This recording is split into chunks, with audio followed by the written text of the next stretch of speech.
Have you ever wondered how your wealth stacks up against your peers at your age? You shouldn't spend money to keep up with the Joneses, but when it comes to financial security, it's important to aim for at least average or better. In Australia, 17% of people are living paycheck to paycheck, but the gap between the top 20% and the bottom 20% of households is staggering. So in this video, we're going to take a closer look at how much the average Aussie earns, saves, and how their super balance and net worth compares to others in their age bracket. My name's Irene. Let's dive right in. As we're working out the latest data from surveys about an average Aussie, but which average though?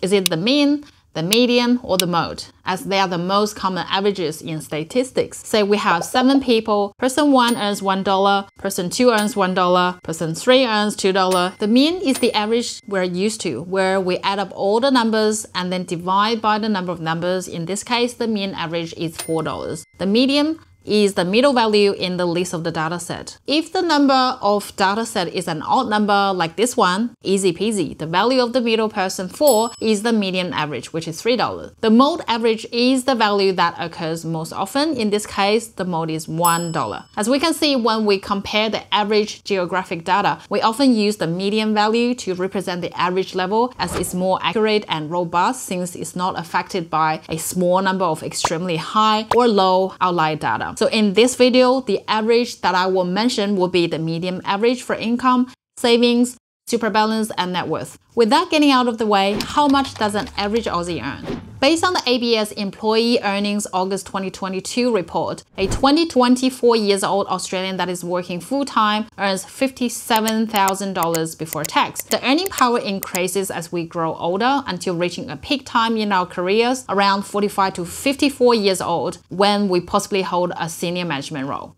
With the current high inflation rate of 7%, many of us are experiencing a rising cost of living. Does this affect how much of Australian savings are in the bank? Based on NAB's Australian Wellbeing Survey Q4 2022, on average, Australians have around $34,000 sitting in the bank, but we can see a big discrepancy here among different age groups and genders. For example, men who are between 50 to 64 years old have the highest saving balance, while women of the same age group only have $22,759 saved up. According to Canstar Consumer Polls 2022 report, an average Australian has saved and invested outside of superannuation and property $5,000 in 2022. Year on year, males have lost approximately $2,000 in savings, while females have gained $500. Then, Canstar dug deeper to find out where Australians' hard-earned savings are being stashed. It turns out to be 55% of Australian savers put their money into savings account. For people aiming for early retirement, we all know that the most important thing to reach that goal is not how much you earn,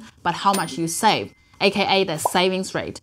Even if you're not in a rush for early retirement, here is the guideline for the years until retirement based on your savings rate. The assumption is that this initial balance is 0 in savings and earn 5 to 9% annually on your investment, and plan to withdraw 4% of your nest egg each year in retirement. For example, if you want to retire in about 20 years, save about 35% of your income, you should be reach that goal in 20 years. And depending on your age, if you're targeting a retirement time frame that is before the official preservation age, when you can access your superannuation, the amount of savings should exclude your super balance. I was actually surprised to see more than half of Australians put their money into savings account, where you can get as high as 5% at the moment return before inflation, and only 8% into any financial and property investment, which historically provide a higher annual returns. Speaking of retirement, the average superannuation balance required for a comfortable retirement is $640,000 for a couple and $545,000 for a single person, assuming they withdraw their super as a lump sum and receive a part age pension. However, according to the APRA Annual Superannuation Bulletin from June 2022, there is a significant gap between the current average super balance and how much we actually need to retire.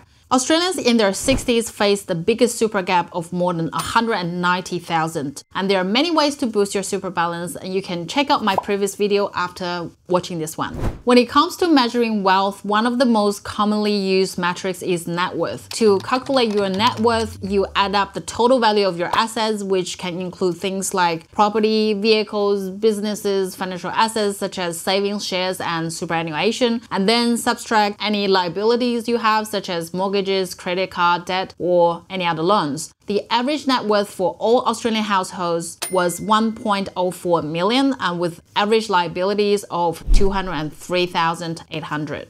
When we look at the distribution of net worth across Australian households, the average net worth of the lowest quintile, representing the bottom 20% of households, is 35,100. Meanwhile, the average net worth of the highest quintile, representing the top 20%, is a staggering 3.27 million, which is 93 times more than the lowest quintile. If you're curious about where you might fit into this picture, the ABS also provides data on household net worth by age group. It's important to remember that net worth is just one measure of wealth, and there are many factors that can influence someone's financial situation.